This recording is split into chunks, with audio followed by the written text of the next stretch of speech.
Assalamualaikum warahmatullahi wabarakatuh. Innal hamdalillah nahmaduhu wa nasta'inuhu wa nastaghfiruh wa na'udzu billahi min shururi anfusina wa min sayyiati a'malina. Man yahdihillahu fala mudilla lahu wa man yudlil fala hadiya lahu. Asyhadu an la ilaha illallah wahdahu la syarika lahu wa asyhadu anna Muhammadan 'abduhu wa rasuluh. Qala Allah Ta'ala fil Qur'anil Karim, a'udzu billahi minasy syaithanir rajim. Ya ayyuhalladzina amanu taqullaha haqqa tuqatih wa la tamutunna illa wa antum muslimun. Wa qala Rasulullah sallallahu alaihi wasallam, fa inna asdaqal hadithi kitabullah wa khairal hadi hadi Muhammadin sallallahu alaihi wasallam. Wa syarrul umuri muhdatsatuha, fa inna kulla muhdatsatin bid'ah wa kullu bid'atin dhalalah wa kullu dhalalatin finnar. Amma ba'd. Hadirin Bapak Ibu jamaah sekalian rahimakumullah, alhamdulillah segala puji dan syukur marilah kembali kita haturkan kepada Allah Subhanahu wa taala yang masih memberikan kita kesempatan berkumpul kembali di majlis yang insyaallah dirahmatinya ini. Amin ya rabbal alamin. Kemudian salawat serta salam semoga selalu tercurahkan kepada junjungan besar Nabi kita Muhammad sallallahu alaihi wasallam, juga beserta para sahabatnya, juga keluarganya dan segenap kaum muslimin yang selalu berpegang teguh dengan Islam ila yaumil qiyamah. Hadirin Bapak Ibu jamaah sekalian rahimakumullah, menyambung pembahasan kita pada buku saku atau Kutaib Khudh aqidataka minal kitabi was sunnah as-sahihah, ambillah akidahu dari Al-Quran dan as-sunnah as-sahihah, karangan Syekh Muhammad bin Jamil Zainu rahimahullah. Dan masuk pada poin yang kedua berkaitan dengan rukun iman. Rukun sudah kita sebutkan di pertemuan-pertemuan yang lalu. Apa maksudnya, kenapa juga dinamakan rukun, dan ini betul-betul murni adalah ijtihad ini dari para ulama hingga mereka menamakan rukun. Dan tentunya dari jawaban Nabi Muhammad SAW ketika beliau ditanya oleh Jibril dalam hadis Umar bin Khattab tersebut, yang disebutkan oleh para ulama bahwasanya itu adalah hadis ummus sunnah, induknya hadis. Jika hadis itu dikerucutkan, jika hadis ribuan itu dikerucutkan, maka berkumpul di satu hadis ini, yakni hadis Umar bin Khattab radhiyallahu anhu berkaitan dengan Islam, iman dan ihsan. Dan Nabi Muhammad SAW ketika ditanya akhbirni anil iman, dan beritakan kepadaku apa itu iman, Nabi Muhammad SAW bersabda, an tu'mina billahi wa malaikatihi wa kutubihi wa rusulihi wal yawmil akhir wal qadari khairihi wa syarrihi. Engkau beriman kepada Allah Subhanahu wa taala dan malaikatnya dan kitab-kitabnya dan rasul-rasulnya dan hari kiamat dan juga takdir Allah Subhanahu wa taala baik dan buruknya. Hadirin Bapak Ibu jamaah sekalian rahimakumullah, al-iman menurut Ahlus Sunnah wal Jamaah adalah tasdiqun bil qalbi wa nutqun bil lisani wa 'amalun bil arkan. Yang namanya iman adalah keyakinan yang ada di dalam hati, kemudian dilafalkan dengan lisan dan diamalkan dengan anggota badan.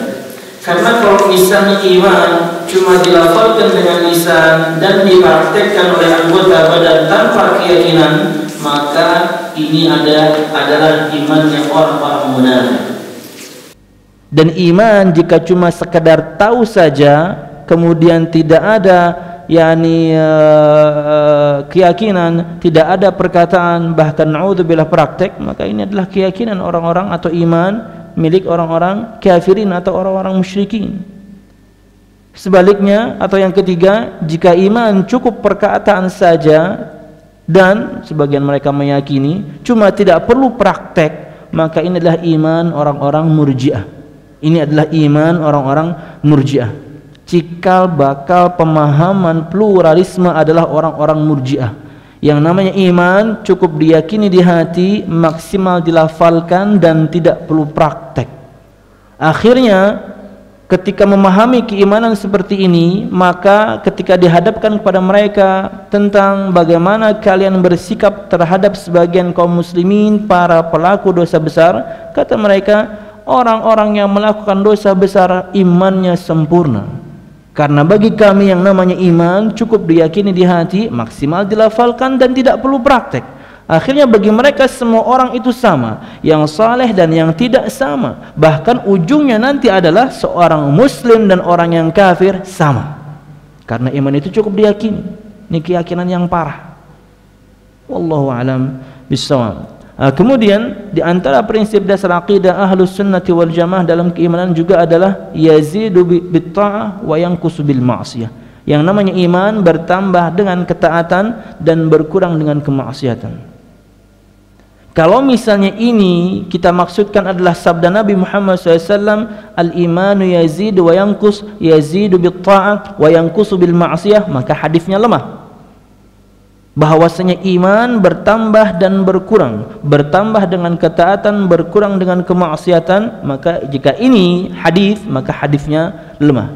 Tapi makna yang terkandung di dalamnya adalah sahih. Kenapa? Karena disebutkan dalam firman-firman Allah Subhanahu wa taala, juga sabda Nabi Muhammad SAW yang menunjukkan akan makna tersebut, bahwasanya iman bertambah dan berkurang, bertambah dengan ketaatan, berkurang dengan kemaksiatan. Allah Subhanahu wa taala berfirman dalam surah Al-Fatih ayat 4, "Huwallazi anzala as-sakinata fi qulubil mu'minin liyazdadu imanan ma'a imanihim." Dan dialah Allah Subhanahu wa taala zat yang telah menurunkan keterangan di hati kaum mukminin supaya iman mereka bertambah di atas keimanan mereka yang sudah ada.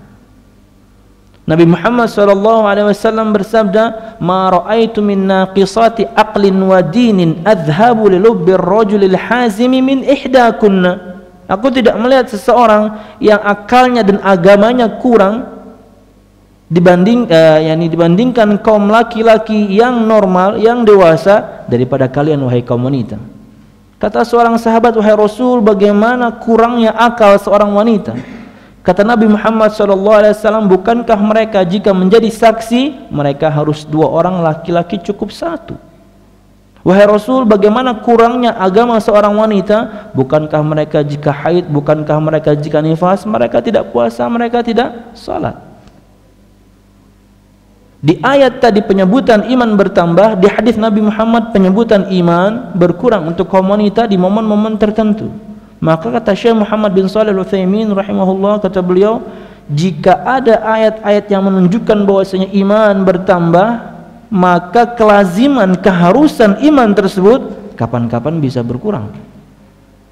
Jika iman itu bisa berkurang disebutkan dalam sabda Nabi Muhammad SAW, maka kelaziman iman tersebut kapan-kapan bisa bertambah. Karena 2 hal ini mutalaziman, selalu berdampingan, bertambah dengan ketaatan, berkurang dengan kemaksiatan kepada Allah Subhanahu wa taala. Dan di antara sebab-sebab bertambahnya iman adalah ma'rifatullah, mengenal Allah Subhanahu wa taala, mengenal akan keagungan Allah Subhanahu wa taala dari nama-nama dan sifat Allah Subhanahu wa taala. Makanya buku yang bagus sekali, rujukan untuk poin pertama ini adalah Fiqh Al-Asma Al-Husna karangan Syekh Abdul Razak bin Abdul Muhsin Al-Abbad.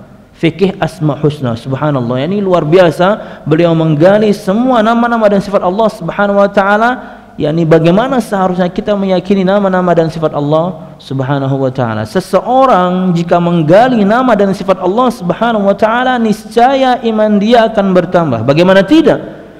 Contoh saja, misalnya dia membahas bagaimana salah satu nama dan sifat Allah Subhanahu wa taala As-Sami'. Allah Subhanahu wa taala Maha mendengar. Bahkan Nabi Muhammad SAW ketika menyebutkan ayat Allah Subhanahu wa taala, laisa kamitslihi syai'un wa huwas samiul basir, Nabi Muhammad SAW bahkan menunjuk dengan kedua tangan beliau, tidak ada yang semisal dengan Allah Subhanahu wa taala, dan Allah Maha mendengar dan Allah Maha melihat. Nabi Muhammad menunjuk dengan jempolnya ke telinganya dan dengan telunjuknya ke matanya. Maksudnya tidak sama dengan manusia, tidak sama, tapi Nabi Muhammad menetapkan Allah Maha mendengar, Allah Maha melihat. Kalau seorang muslim mendalami ini, dia akhirnya ketika ngomong hati-hati, dia ketika ingin bermaksiat hati-hati. Kenapa? Allah Maha mendengar, Allah Maha melihat.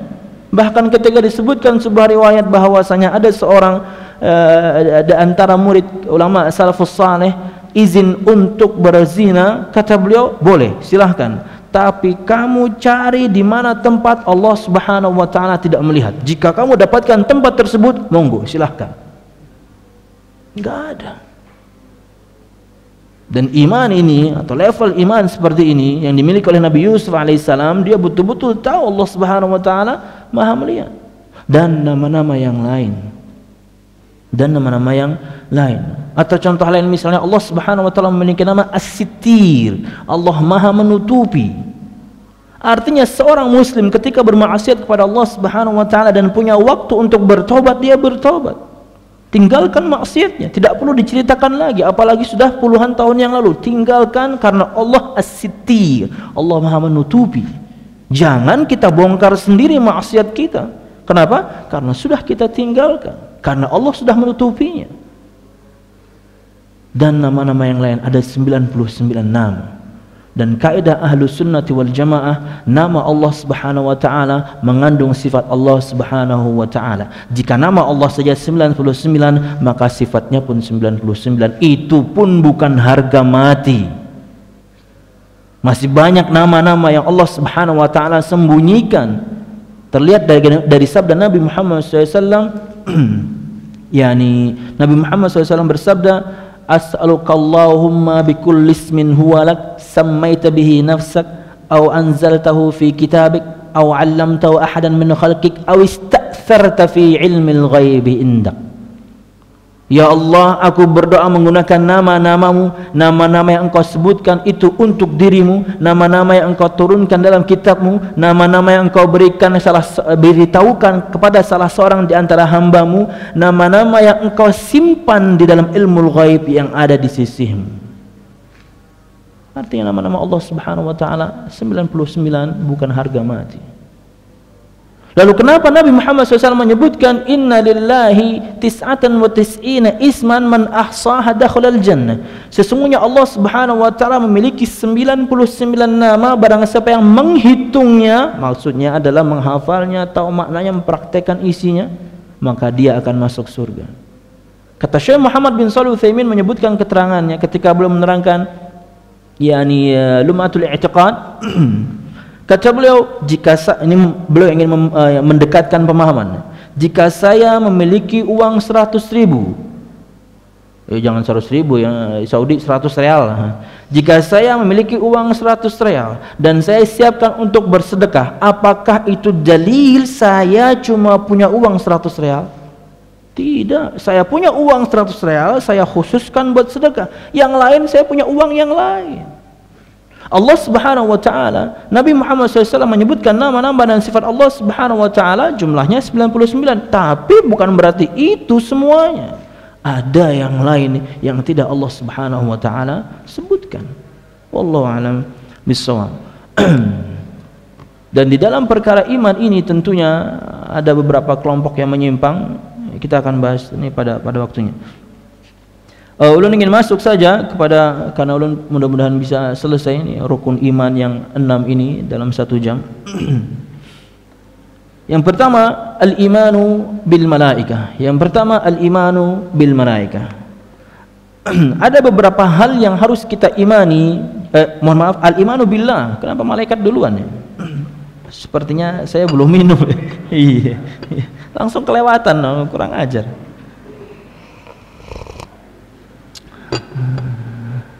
Syukur nggak ditegur malaikat ya. Kok kami langsung sih? Allah dulu dong. Aduh.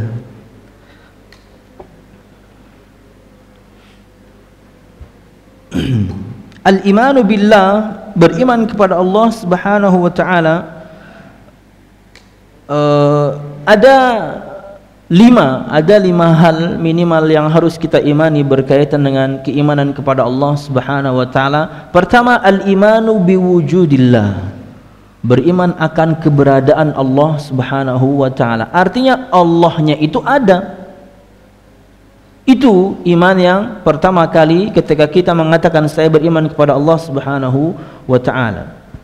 Dan beriman akan keberadaan Allah Subhanahu wa taala ada 4 dalil. Pertama, dalil al-fitri. Dalil secara fitrah manusia, bahwasanya seseorang tidak perlu banyak mikir, bahwasanya seseorang tidak perlu banyak belajar, dia akan tahu bahwasanya ada Allah Subhanahu wa taala yang menciptakan dia.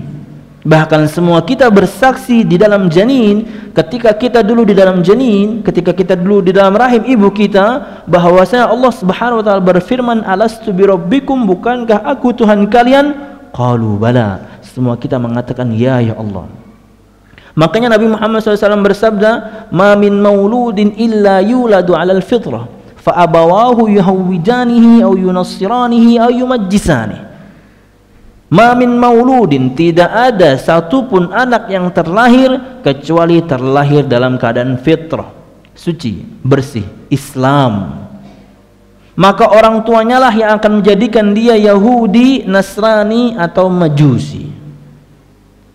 Orang itu akan sesat ketika dia disesatkan oleh kedua orang tuanya. Makanya dalam sebuah hadits qudsi Allah Subhanahu wa taala berfirman, ya ibadi kullukum dhalun illa man hadaitu fastahduni ahdikum.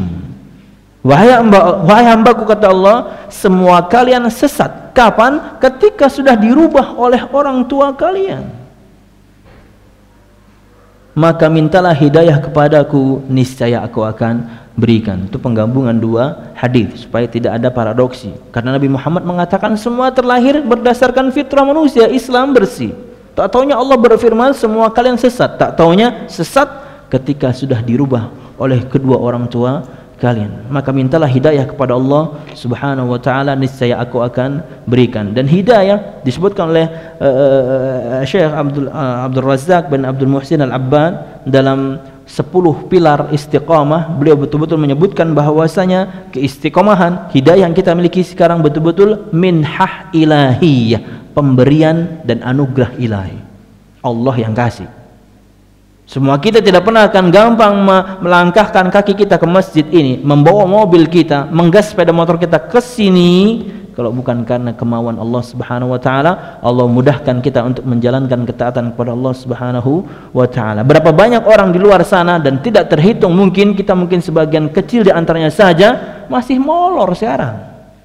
Masih tidur sekarang. Kenapa? Karena nonton tadi Piala Champion, kalah sudah MU-nya. Guringnya. Padahal subuh guringnya.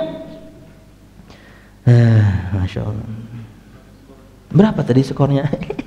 Takun juga sekali. Yang kedua, dalil akal. Dalil secara akal manusia. Secara akal manusia, orang manusia dari zaman alif sampai nanti hari kiamat, akal dia pasti mengatakan bahwasanya tidak mungkin sesuatu itu menciptakan dirinya sendiri, tidak mungkin sesuatu itu ting ada begitu saja. Tingnya sekali saja Pak ya, jangan 2 kali Pak. Apalagi di depannya dikasih ayu, wah parah itu. Lain kalau ting tong, nah itu bel zaman bahari. Wah ini kada bebel lagi udah digandahnya, Assalamualaikum. Wah kada main lagi, jelas-jelas tulisan bel tinggal picik ya digendahnya, bahan kurir tuh. Rupanya dia sudah punya barang-barang yang harus diantar dan harus selesai sore itu. Mengganda, terkajut kami. Do, siapa nih? Paket Pak Eya. Paket aja kayak ini. Ngeri banget mengganda. Aduh. Maka ada bel tinggal picik. Kalanya baterainya habis. Ada bunyi apa belnya? Aduh.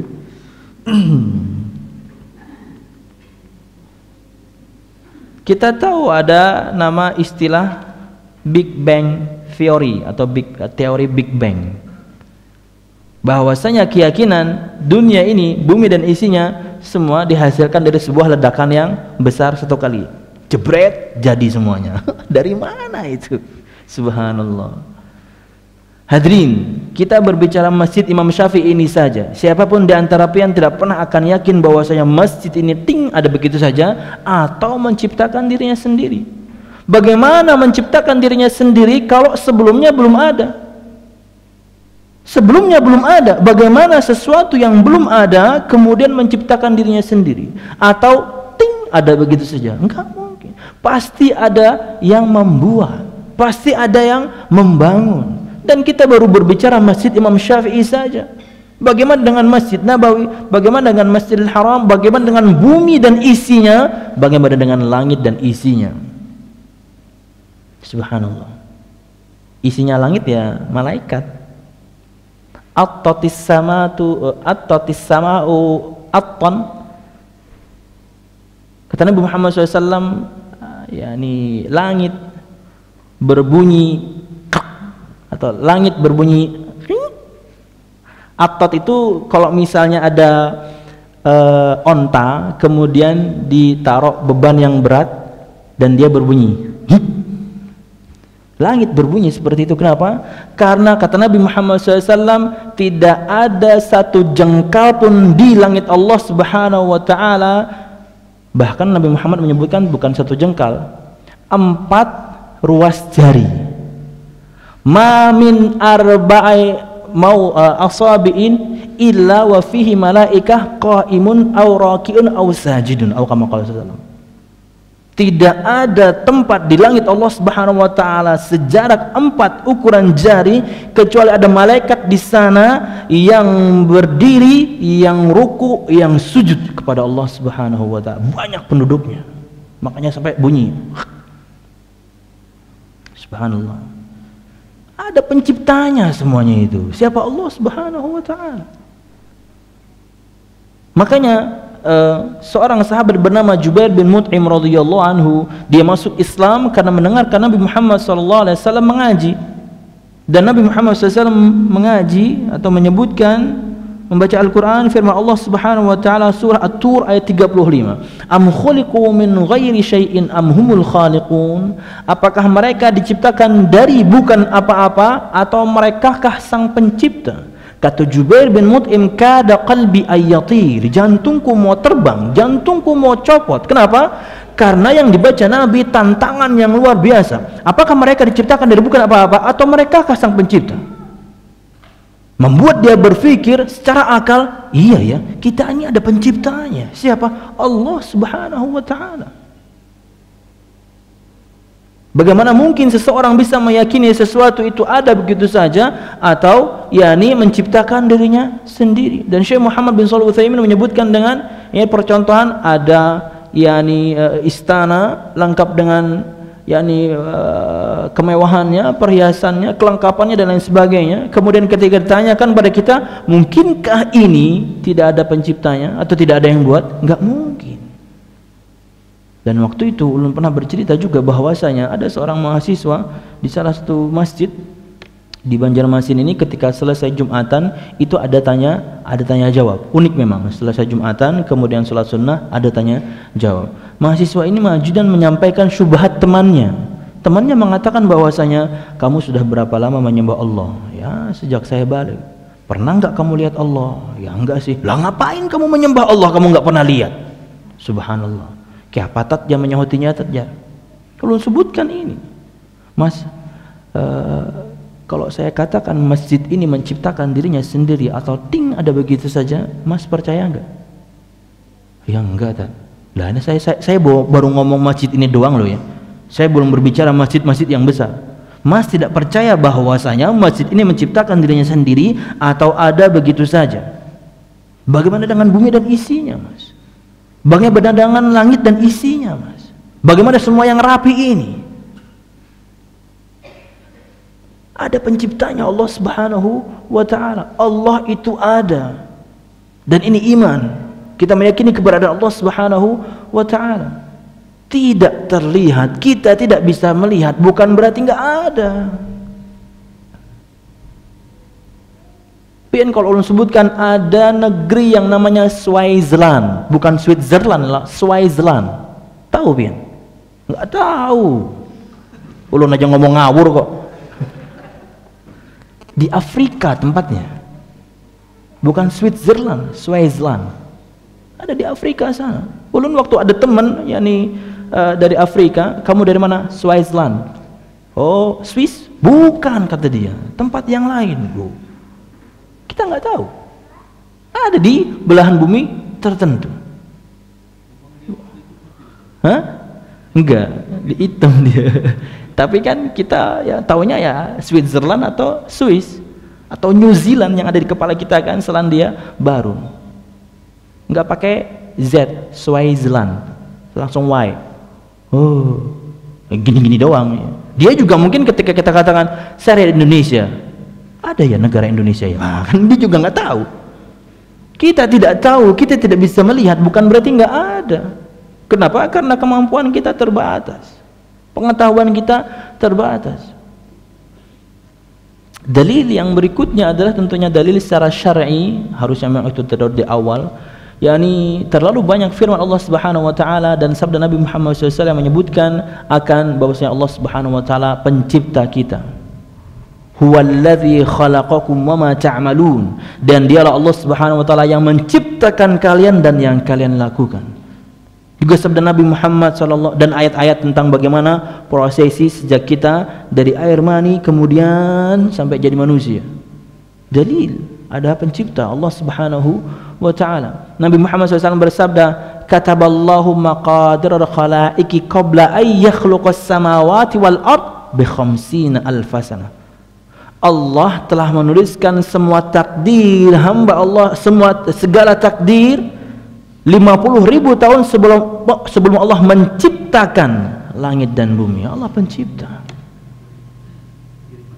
Wallahu alam bissawab. Kemudian dalil yang terakhir atau dalil yang keempat, dalilul hissi, dalil indrawi, dalil yang bisa dirasa akan keberadaan Allah Subhanahu wa taala. Contoh pertama adalah doa. Doa ketika ada yang menjawab, semua pian ketika berdoa kepada Allah Subhanahu wa taala, minta sesuatu yang spesifik pada Allah Subhanahu wa taala, kemudian terkabul, maka ada yang mengabulkan. Siapa? Allah Subhanahu wa taala. Dikabulkannya doa itu dalil adanya yang mengabulkan Allah Subhanahu wa taala. Dan ketika Nabi berdoa untuk ditolong dan dibantu di perang Badar, dan Allah menjawab doanya. Ittastaghithuna rabbakum fastajaba lakum anni mumiddukum bi alfin minal malaikati murdifin. Surah Al-Anfal ayat 9 apa 10 ya. Kemarin saya baca itu subuh-subuh. Dan ingatlah ketika ittastaghithuna rabbakum, dan ingatlah ketika kalian istighatsah, meminta kepada Tuhan kalian pertolongan, fastajaba lakum, dan Allah jawab untuk kalian. Belum lagi ketika ada seorang badu datang pada Nabi Muhammad SAW, dan ketika itu Nabi Muhammad sedang khutbah. Dalam hadis yang dikeluarkan oleh Imam Muslim dari sahabat Anas bin Malik radhiyallahu anhu, kata seorang badu ini, wahai Rasul, halakal mal wa ja'al iyal fad'ullah lana. Wahai Rasul, keluarga saya kelaparan, rumah saya hancur, doakan kepada Allah Subhanahu wa taala untuk supaya menurunkan hujan supaya bisa bercocok tanam lagi dan lain sebagainya. Akhirnya kata Anas bin Malik, Nabi Muhammad SAW berdoa mengangkat tangannya ke langit.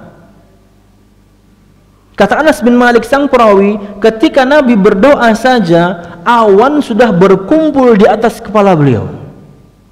Dan Nabi Muhammad SAW belum turun dari mimbar kecuali aku melihat air hujan bercucuran dari jenggotnya. Subhanallah. Banyak faedah dalam satu hadis. Faedah pertama, Nabi Muhammad berdoa ngangkat tangan. Faedah kedua, Nabi jenggotan. Iya kan? Kalau orang mau memperhatikan. Padahal dalilnya menceritakan tentang bagaimana Nabi Muhammad dikabulkan doanya. Tapi lihat bagaimana makna-makna yang tersirat yang disebutkan oleh Anas bin Malik. Ini kejelian seorang sahabat. Dia menyebutkan sampai fisik Nabi Muhammad SAW. Walam yanzil min mimbari hatta ra'aitul matara yatahadaru ala lihyati. Dan Nabi Muhammad belum turun dari mimbarnya, tapi aku sudah melihat air hujan bercucuran dari jenggotnya. Subhanallah. Artinya ketika Nabi minta, Allah kasih. Tapi itu kan Nabi. Semua pian pasti pernah merasakan bagaimana doa itu dikabulkan. Dalil adanya yang mengabulkan. Hujan akhirnya, hujan selama 1 minggu. Minggu depan orang ini datang lagi. Wahai Rasul, berdoalah kepada Allah Subhanahu Wa Taala, minta di stop. Kada ampi-ampi hujan seminggu. Pian seharian hujan di Jakarta langsung semeter. Jakarta loh ya, Jakarta semeter. Namun Banjar seharian ya minimal perempatan Jalan Jati itu lumayan sekilan. Pak Haji Bambang bingung tuh. Iya. Jadi Banjarmasin saja nggak bisa lebat sedikit, mungkin setengah hari saja Jalan Jati atau perempatan kantor pos itu sudah, ini drainase kita juga sudah jelek. Bagaimana kalau sampai 2 dan 3 hari? Makanya sangat wajar sekali kalau Jakarta sampai sehari saja calap. Pengen tahu Pak, ini teh calap ini. Oh celup ya. Sorry. Aduh, saya sering salah saya.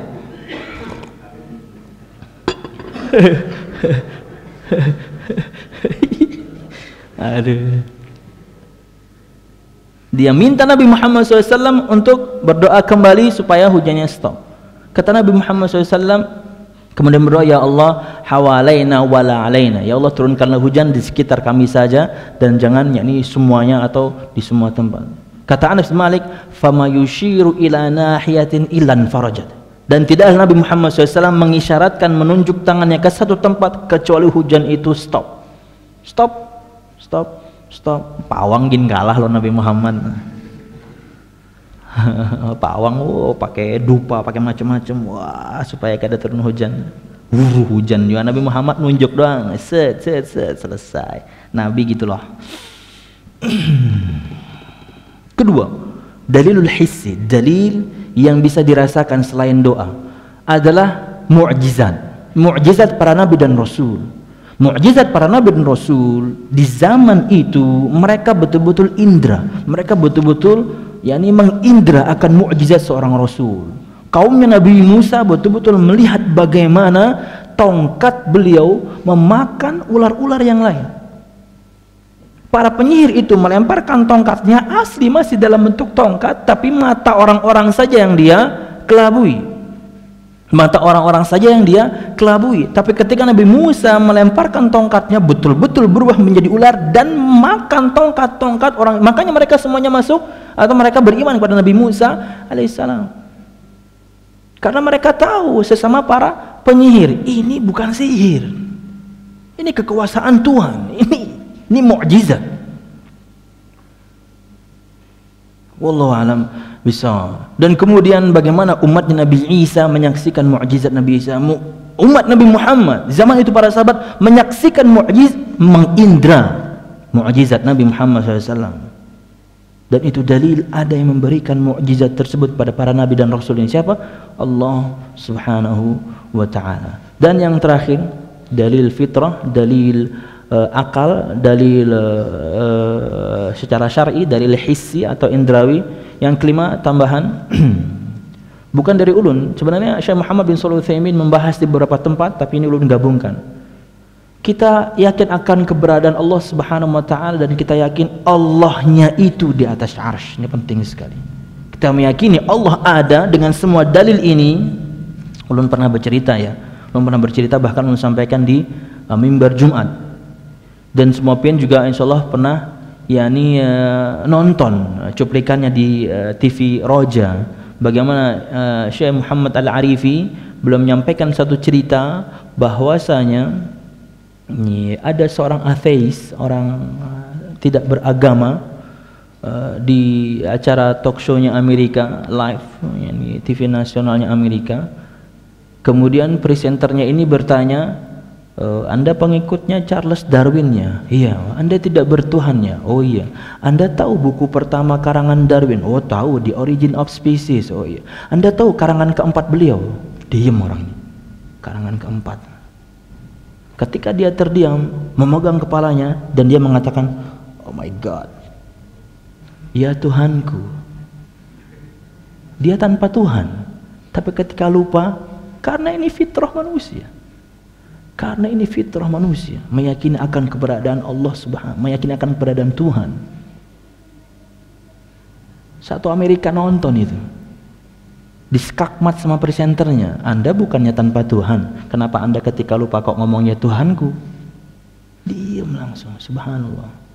Allah alam bisawab. Ulun tadi mau menyebutkan yakni akan keberadaan Allah Subhanahu wa taala. Terlalu banyak dalil dalam Al-Qur'an bagaimana Allah berfirman dan Nabi Muhammad SAW bersabda akan keberadaan Allah Subhanahu wa taala bersemayam di atas arsy dan di atas langit. Terkadang bentuk pendalilannya adalah dengan penyebutan yakni sesuatu yang tinggi. Allah berfirman, "Sabbihisma rabbikal a'la." Sucikanlah dengan nama Tuhanmu yang maha tinggi. Kedua, terkadang dengan penyebutan al-fauqiyah, sesuatu yang bermakna di atas. Allah berfirman, "Yakhafuna rabbahum min fauqihim." Mereka takut kepada Tuhan mereka yang ada di atas mereka. Nabi Muhammad SAW bersabda kepada seorang budak wanita, "Aina Allah fis sama?" Allah di mana? Kata budak ini, Allah di atas langit. "Man ana?" Siapa saya? "Anta Rasulullah."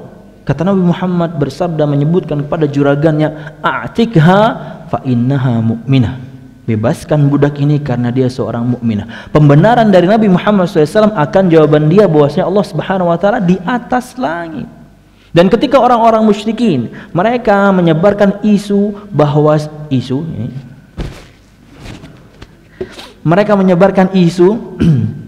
bahwasanya Nabi Muhammad SAW kalau membagi pampasan perang itu tidak adil.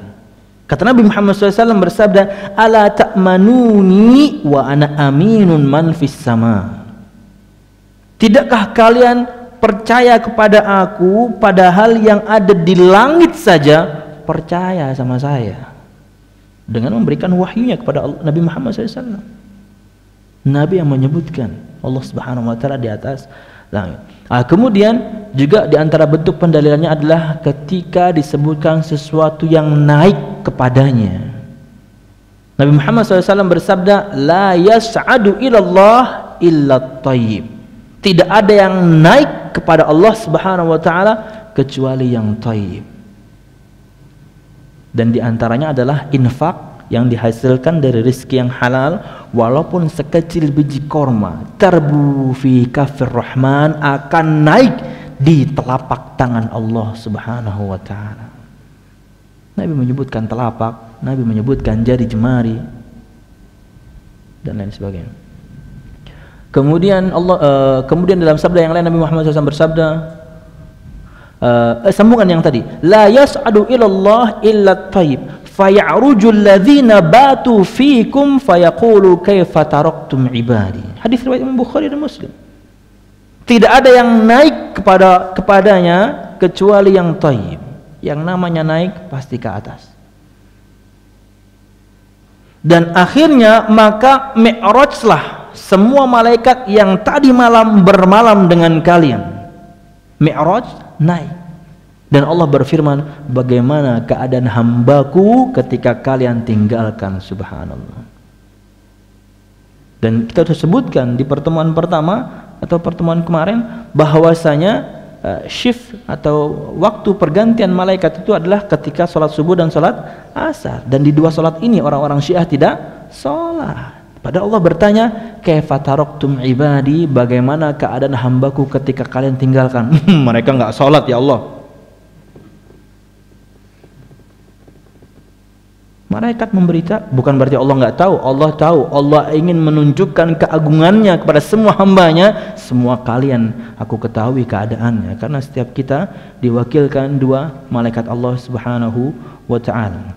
Bahkan ketika seseorang kemudian sholat dan dia terpaksa untuk meludah, dan disarankan oleh Nabi Muhammad SAW untuk meludah sebelah kiri atau di bawah kaki kirinya, kata Syekh Shalih Fauzan, malaikat yang ada di bagian kiri itu sementara itu dia pindah ke kanan, kemudian dia nanti balik lagi. Cuman jangan keseringan meludahnya, ngerjain malaikat namanya. Ketek sidin. Ini begayaan sembahyang. Meludah jaga kan. Atau ayat Allah Subhanahu wa taala, ketika Allah menerangkan tentang bahwasanya Nabi Isa tidak dibunuh dalam surah An-Nisa 157 dan saya tidak salah, wa ma qataluhu wa ma salabuhu walakin syubbiha lahum bal rafa'ahu Allahu ilaihi. Mereka tidak membunuh Nabi Isa, mereka tidak menyalib Nabi Isa, akan tapi diserupakan orang lain seperti Nabi Isa. Nabi Isanya bahkan Allah angkat kepadanya. Yang namanya angkat dari bawah ke atas, yang namanya naik dari bawah ke atas. Dalil-dalil seperti ini yang menunjukkan keberadaan Allah Subhanahu wa taala di atas langit.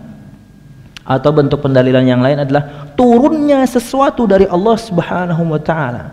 Tanzilum mir rabbil alamin. Berkaitan dengan Al-Quran, tanzilum min rabbil alamin, penurunan atau Al-Quran diturunkan dari Tuhan semesta alam. Allah Subhanahu wa taala turun. Sabda Nabi Muhammad SAW, yanzilu rabbuna ila sama'id dunya hina yabqa thulutsal laili al-akhir. Tuhan kita Allah Subhanahu wa taala turun ke langit dunia ketika tertinggal sepertiga malam terakhir, yang namanya turun dari atas ke bawah. Dan tentunya kita tidak mempermasalahkan bagaimananya turunnya Allah Subhanahu wa taala. Karena ada syubhat bahwasanya jika Allah Subhanahu wa taala turun ke langit dunia di langit Asia, di tengah malam, maka di negeri yang lain mereka sedang siang. Iya kan? Piala Champion itu kita jam 2:30, mereka sore. Mereka masih sore. Bagaimana ini memahaminya? Subhanallah, akal kita ini terbatas, kemampuan kita ini terbatas. Allah yang menciptakan waktu, Allah yang mengatur waktu. Bagaimananya turunnya Allah Subhanahu wa taala ke langit dunia kita nggak bahas, karena kita nggak mampu. Membicarakan bagaimananya sifat Allah Subhanahu wa taala berarti kita membicarakan Allahnya, dan itu kita tidak mampu, itu kita tidak punya. Imani saja, yakini saja Allah turun ke langit dunia di sepertiga malam terakhir dan berfirman, yang berdoa aku jawab, yang meminta aku kasih, yang minta ampun aku ampuni. Oh, itu yang turun itu rahmatnya. Subhanallah. Ada saja orang ingin ngeles,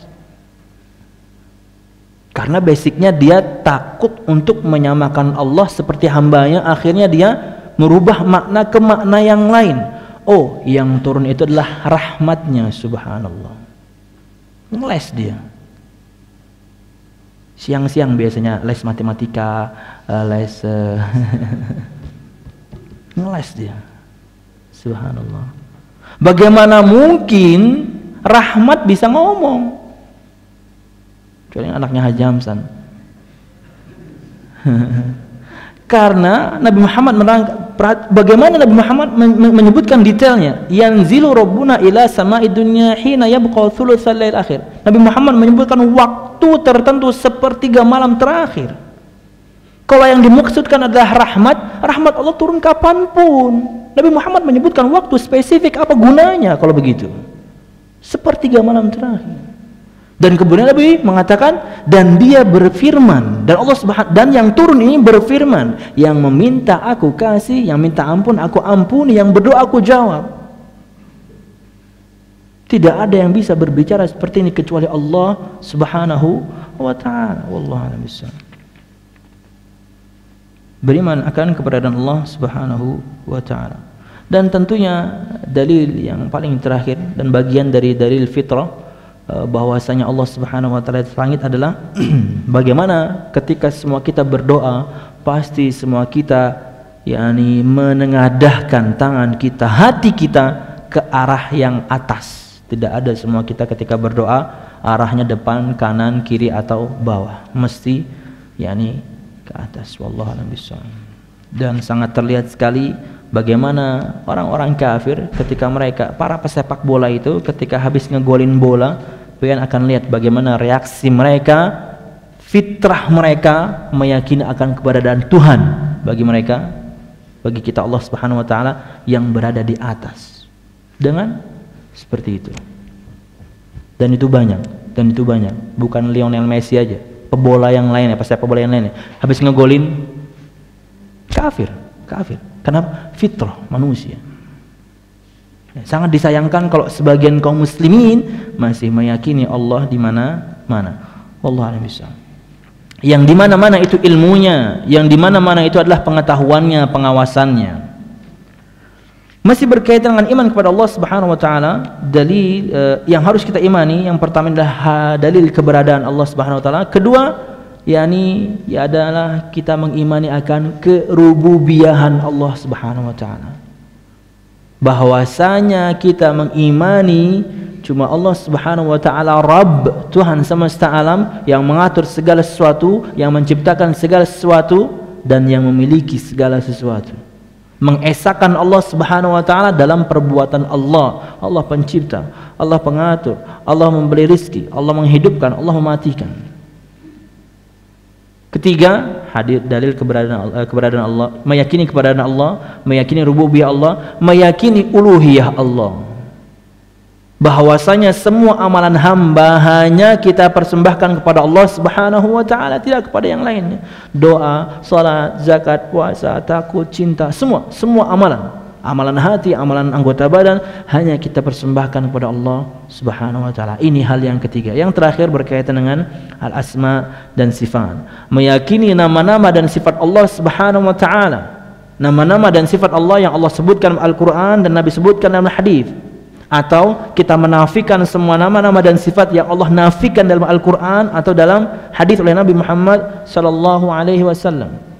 Tanpa tahrif, merubah maknanya atau lafadznya, tanpa ta'til, tanpa meniadakan yakni nama dan sifat Allah Subhanahu wa taala, tanpa takyif, tanpa bertanya bagaimana sifat Allah Subhanahu wa taala, tanpa tamthil atau menyerupakan Allah Subhanahu wa taala dengan makhluknya. Wallahu a'lam bishawab. Iman kepada malaikat, mudah-mudahan minimal 2 ini bisa kita bahas pagi ini. Iman kepada malaikat. Ada 4 hal yang harus kita imani berkaitan dengan beriman kepada malaikat Allah Subhanahu wa taala. Tapi sebelumnya, al-malaikah alamun ghaibiyyun makhluqun, 'abiduna lillahi wa laysa lahum min khasa'isir rububiyyah wal uluhiyyah syai'. Khalaqahumullahu subhanahu wa ta'ala min nur wa manahahum al-inqiyad at-tam li amri wal quwwah ala tanfidhi. Malaikat adalah alam yang gaib dan mereka adalah makhluk Allah Subhanahu wa taala. Mereka penyembah Allah Subhanahu wa taala dan mereka tidak memiliki kekhususan rububiyah atau uluhiyah sedikit pun. Artinya mereka tidak bisa mencipta, menghidupkan dan mematikan, memberikan rezeki, enggak. Mereka tidak memiliki kekhususan rububiyah dan mereka tidak memiliki kekhususan uluhiyah. Artinya tidak boleh kita beribadah kepada malaikat, tidak boleh kita mempersembahkan ibadah kita kepada malaikat karena mereka tidak memiliki kekhususan uluhiyah. Cuma Allah Subhanahu wa taala. Allah ciptakan mereka dari cahaya dan kita tidak membahas cahaya ini lebih detail. Yang jelas Allah ciptakan mereka dari cahaya. Kita tahu banyak sekali cahaya. Cahaya dari lampu beda, cahaya dari api beda, cahaya dari obor, cahaya dari lilin, dari sana, banyak cahaya. Tapi kita tidak membahas detailnya. Karena Nabi Muhammad dan Allah Subhanahu wa taala cuma menerangkan khalaqahumullah Subhanahu wa taala min nur. Allah menciptakan mereka dari cahaya. Selesai. Artinya materi penciptaan mereka dari cahaya, materi penciptaan Nabi Adam dari tanah, materi penciptaan iblis dari api. Wallahu a'lam bishawab. Tapi ada bahasan khusus bahwasanya kakek buyutnya manusia Nabi Adam dan kakek buyutnya jin adalah iblis. Awal penciptaan mereka kita tahu, yakni dari api dan dari tanah. Tapi anak cucunya tidak seperti itu. Karena kita tahu semua kita tercipta mimma indafiq, dari air yang memancar, air mani maksudnya. Dan Allah Subhanahu wa taala berikan mereka kemampuan dan kekuatan untuk menjalankan ketaatan kepada Allah Subhanahu wa taala. Dan jumlah mereka begitu banyak dan tidak bisa dihitung. Karena satu hari saja, kata Jibril ketika Nabi Mi'raj menerangkan bahwasanya satu hari saja yang tawaf di Baitul Ma'mur, Ka'bahnya penduduk langit. Bahkan kata Syekh Al-Hafidz Ibnu Katsir bahwasanya Ka'bahnya itu tepat persis di atas Ka'bah kita yang ada, tapi di langit sana. Pendapat beliau. Kata Jibril, tawaf di sana satu hari 70.000 malak, 70.000 malaikat. Dan jika mereka selesai dan keluar dari sana, tidak pernah kembali lagi. Artinya jumlah mereka tidak bisa dihitung. Berikut beberapa poin yang harus kita imani berkaitan dengan malaikat Allah Subhanahu wa taala. Tentunya malaikat Allah Subhanahu wa taala ajsam, tentunya malaikat Allah Subhanahu wa taala berbentuk, karena terlalu banyak dalil dalam Al-Qur'an dan sabda Nabi Muhammad SAW menyebutkan akan bentuk mereka. Allah sebutkan mereka punya tangan, Nabi Muhammad menyebutkan mereka punya mulut, Nabi Muhammad menyebutkan mereka ada cupingnya, ada ujung telinga ini, Nabi Muhammad menyebutkan ada pundak, Nabi Muhammad menyebutkan betis, kaki, kaki mereka. Kata Nabi Muhammad SAW berkaitan dengan malaikat Allah Subhanahu wa taala yang menopang arsy Allah Subhanahu wa taala yang 8 itu. Kata Nabi Muhammad SAW, kepala mereka di atas, artinya menopang arsy Allah Subhanahu wa taala, kaki mereka berada di bumi. Gede banget berarti. Belum lagi Nabi Muhammad SAW bersabda, aku diizinkan untuk menceritakan kepada kalian salah satu dari malaikat Allah Subhanahu wa taala, malaikat para penopang arsy Allah Subhanahu wa taala.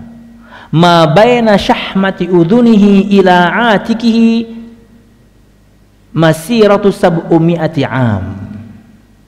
Jarak antara ujung telinganya sampai pundaknya malaikat Allah yang menopang arsy Allah Subhanahu wa taala. Dan Nabi Muhammad menyebutkan adalah dengan kata mufrad di hadis pertama ini. Jarak antara ujung telinganya. Dalam riwayat lain jarak antara ujung dua telinganya. Nabi Muhammad menyebutkan dua, yakni dua hadis yang berbeda. Ma baina syahmati udhunihi ma baina syahmati udhunaihi. Jarak antara ujung telinganya, jarak antara ujung dua telinganya sampai pundaknya masiratu 700 am. Panjangnya jarak seseorang melakukan perjalanan 700 tahun lamanya. 700 tahun lamanya. Subhanallah. Gede. Karena memang malaikat Allah Subhanahu wa taala megah, agung. Agungnya, megahnya ciptaan Allah Subhanahu wa taala menunjukkan megahnya sang pencipta Allah Subhanahu wa taala. Makhluknya saja seperti itu, bagaimana sang penciptanya? Wallahu a'lam bishawab. Yang pertama, al-imanu biwujudihim. Kita mengimani akan keberadaan mereka.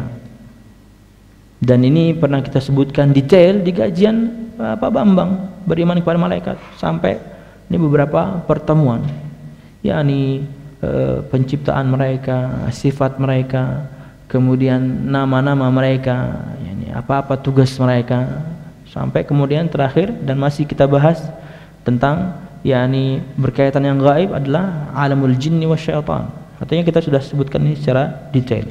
Yang pertama, al-imanu biwujudihim, beriman akan keberadaan mereka, bahwasanya mereka ada, malaikat Allah Subhanahu wa taala, dan bahkan jumlahnya banyak sekali. Bahkan setiap kita diwakilkan 2 malaikat Allah Subhanahu wa taala plus 1 qarin, 1 jin.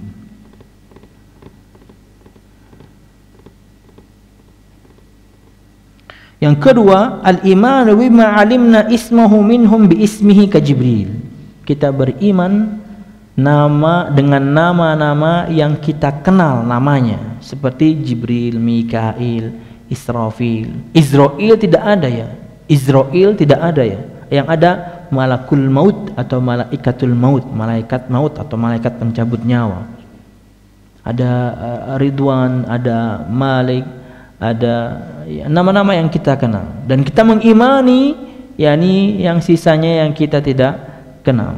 Kemudian al-imanu bima alimna min sifatihim ka sifat Jibril, faqad akhbara an-nabiy sallallahu alaihi wasallam annahu ra'ahu ala sifatihi allati khuliqa 'alaiha lahu 600 janah qad saddal ufuq.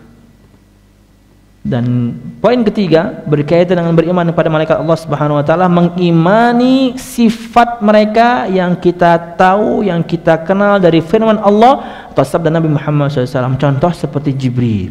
Kata Nabi Muhammad dalam riwayat Imam Muslim, Nabi Muhammad SAW bersabda bahwasanya saya pernah melihat Jibril dalam bentuk aslinya dan dia memiliki 600 sayap qad saddal ufuk. Jika salah satunya dikepakkan maka akan menutupi ufuk, cakrawala. Langit yang kita lihat penuh ini, satu sayap Jibril dia buka ketutup. Agung sekali makhluk Allah yang satu ini. Ini makhluknya, bagaimana yang menciptakannya. Mungkin itu maksudnya 600-nya jika dikepakkan ketutup, bukan satu. Perhatikan. Nabi Muhammad SAW menyebutkan qad sadda.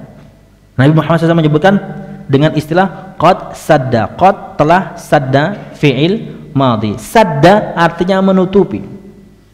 Tapi ini adalah untuk muzakkar, artinya menunjukkan untuk jumlah yang satu. Jika Nabi Muhammad SAW memaksudkan bahwasanya jika 600-nya dikepakkan menutupi cakrawala, pasti Nabi ngomong qad saddat, pasti Nabi muannafkan, pasti Nabi akan tambahkan dengan tak di terakhirnya yang menunjukkan muannats atau cewek atau perempuan yang bermakna banyak. Kelihatan dari fiilnya, atau kata kerjanya. Nabi Muhammad mengatakan qad sadda, menunjukkan satu sayap, salah satunya. Tapi kalau yang Nabi maksudkan 600-nya, Nabi nggak bakal salah ngomong. Qad saddat pasti, dan tidak pernah ada riwayat yang menyebutkan dengan kata-kata atau lafaz Nabi Muhammad menyebutkan saddat, telah menutupi, tapi dengan menggunakan muannats yang menunjukkan makna banyak, artinya 600-nya, tidak ada. Salah satunya doang. Subhanallah, agung sekali Jibril. Atau sifat yang lain, bahwasanya malaikat Allah Subhanahu wa taala bisa berubah wujud, seperti Jibril yang kita bahas hadisnya, dia berubah wujud menjadi sosok seorang laki-laki. Dan yang terakhir adalah al-imanu bima alimna min a'malihim allati yaqumuna biha bi amrillah. Kita mengimani amalan-amalan atau tugas mereka yang Allah telah tugaskan kepada mereka. Seperti Jibril, yakni malaikat yang menyampaikan wahyu kepada para nabi dan rasulnya. Mikail, Allah wakilkan untuk mengurus hujan dan tumbuhan. Israfil, Allah wakilkan untuk yakni meniup trompet. Dan saat sekarang, bahkan sejak Allah ciptakan, dia sudah ready, dia sudah memegang trompetnya dan ada di mulutnya, tinggal tiup.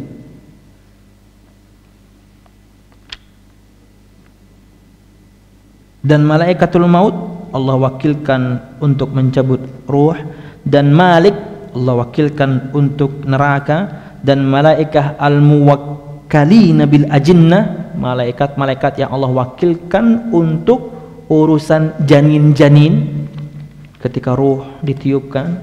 Kemudian malaikat-malaikat al-muwakkalina bi hifdzi a'mali bani Adam, malaikat-malaikat para pencatat amalan-amalan anak Adam. Al-malaikah al-muwakkalina bi su'alil mayyit, malaikat yang Allah wakilkan untuk menanyai semua mayit di alam kuburnya, Munkar dan Nakir, dan lain sebagainya. Mereka punya tugas-tugas, kita meyakini tugas-tugas mereka ini. Wallahu alam bisawab. Itu mungkin yang bisa ulun sampaikan, mudah-mudahan bermanfaat. Salah dan khilaf mohon maaf. Beriman kepada kitab Allah, beriman kepada Rasul Allah, hari kiamat dan takdir, mudah-mudahan bisa kita selesaikan besok. Silakan hadirin kalau ada yang diperjelas berkaitan dengan Allah dan malaikatnya. Silakan. Satu, Ustaz. Ya. Dari Radio Gema Madinah FM Martapura. Ya. Dari Ibu Hajah Hayatun Nufus. Ya. Assalamualaikum Ustaz. Waalaikumsalam. Saya mau tanya, apakah mengeluarkan zakat mal harus disaksikan orang alim? Mohon jawabannya. Mengeluarkan zakat mal harus disaksikan orang lain? Tidak. Bukan syarat itu. Oh, orang alim. Oh, orang alim. Tidak ada persyaratan. Zakat memang adalah yakni ibadah yang khusus, jumlahnya khusus, persyaratannya khusus. Yakni serba khusus yakni zakat. Tapi tidak pernah ada persyaratan kemudian harus diadakan saksi. Wallahu a'lam bishawab. Pian ketika tahu orang yang memang berhak menerima zakat dari 8 orang golongan yang ada dalam surah At-Taubah itu, berikan. Tapi kalau misalnya pian ingin wakilkan kepada para petugas takmir misalnya, atau misalnya memang petugas dari pemerintahan, berikan. Kita sampaikan amanat tersebut, no problem. Dan pian bisa santai. Tapi kalau misalnya, dan ini yang lebih bagi, pian bisa kemudian langsung memberikan kepada yang berhak, itu akan lebih baik dan tidak perlu ada saksi. Wallahu a'lam. Berikutnya.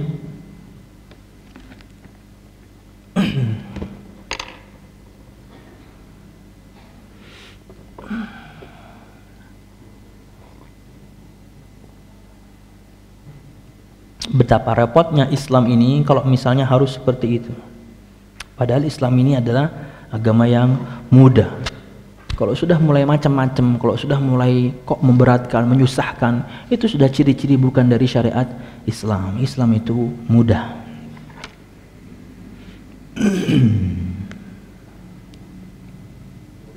Iya.